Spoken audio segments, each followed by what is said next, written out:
Alors Akeopus, on est une société d'ingénierie à la base, donc créée en 2006. Donc on va pouvoir fêter bientôt nos 10 ans. Donc j'ai créé Akeopus en 2006 sur une idée assez particulière qui était de dire comment je peux mettre en relation les robots industriels que l'on voit, qui sont plus des automates à l'époque, avec des capteurs et des algorithmes d'intelligence. À l'époque, dans les années 2000, on n'appelait pas ça intelligence artificielle, on appelait ça plutôt analyse de données, data mining, classifieur, linéaire, non linéaire. Et j'ai voulu mixer un peu tout ça pour faire quoi? Pour faire un peu ce qu'on découvre un peu aujourd'hui, c'est avoir des robots dans les ateliers qui soient reconfigurables, agiles et capables de pouvoir s'adapter à des nouveaux besoins et les reconfigurer très rapidement. C'est-à-dire très rapidement, c'est parfois en quelques minutes ou voire quelques heures. Alors aujourd'hui, on plafonne légèrement en dessous des 2 millions d'euros. On est on n'est pas 20 personnes encore. On est situé géographiquement pas très loin de Lyon. On est dans l'Est lyonnais, entre Genève et Lyon, plus particulièrement à Château-Gaillard, à côté d'Ambérieu-en-Bugey. Donc on a construit nos bâtiments il y a 2 ans et demi en arrière, 3 ans maintenant, qui sont spécialement dédiés à cette activité, où on a une plateforme d'essai où on va pouvoir tester des gros porteurs, des gros robots qui peuvent aller jusqu'à plusieurs mètres, jusqu'à des micro-robots. On a un laboratoire pour pouvoir tester tous les capteurs nécessaires qui vont cohabiter avec le robot pour pouvoir répondre aux besoins du client.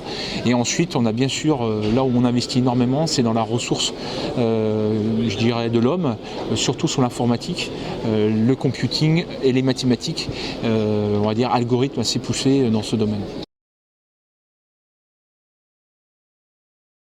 On travaille dans la chaîne de production principalement, parce que c'est la culture, je dirais, et mon identité initiale. Donc qu'est-ce que l'on fait pour eux?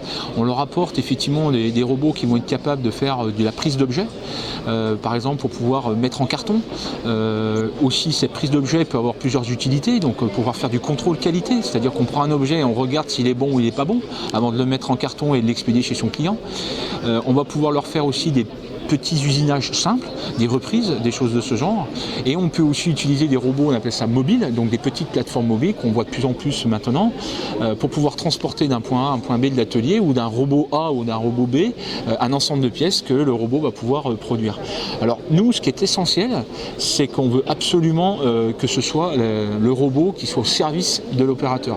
On est vraiment dans ce discours et on est dans la réalité par rapport à ça, c'est que l'objectif, c'est d'enlever la pénibilité, enlever les tâches qui sont non nobles, et puis surtout faire gagner en valeur ajoutée globalement à l'entreprise et aussi à l'opérateur. Oui, on sait très bien qu'aujourd'hui on a quand même loupé, je dirais, le wagon de la robotisation dans les usines.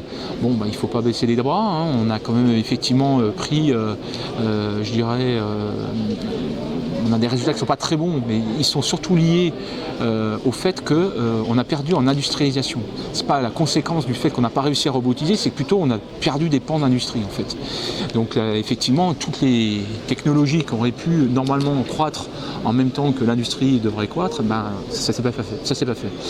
Mais néanmoins, on a quand même une vraie volonté que la robotique arrive dans nos ateliers. Alors, je pense que ça va fonctionner. Pourquoi? Parce qu'aujourd'hui, notre tissu industriel est quand même plus composé de PME et de PMI. On n'a pas des grands groupes comme on en a à l'allemande, à l'américaine ou à la chinoise.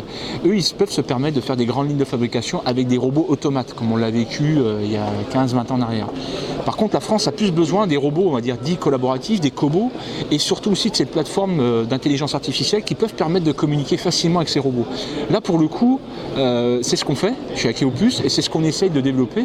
Et on a même été en rupture dans le modèle économique, ces fameux robots cobots qui sont capables des plug and play à la journée, c'est-à-dire qu'on se déplace nous avec une camionnette qui s'appelle l'Akeocar.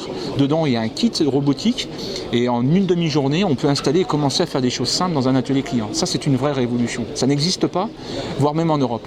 Et on est allé plus loin, c'est que ces robots, on peut les mettre en mode locatif pour que les clients puissent exercer, je dirais, eux-mêmes et avoir une expérience avec ces robots pour pouvoir, entre guillemets, faire leur propre, je dirais, automatisation.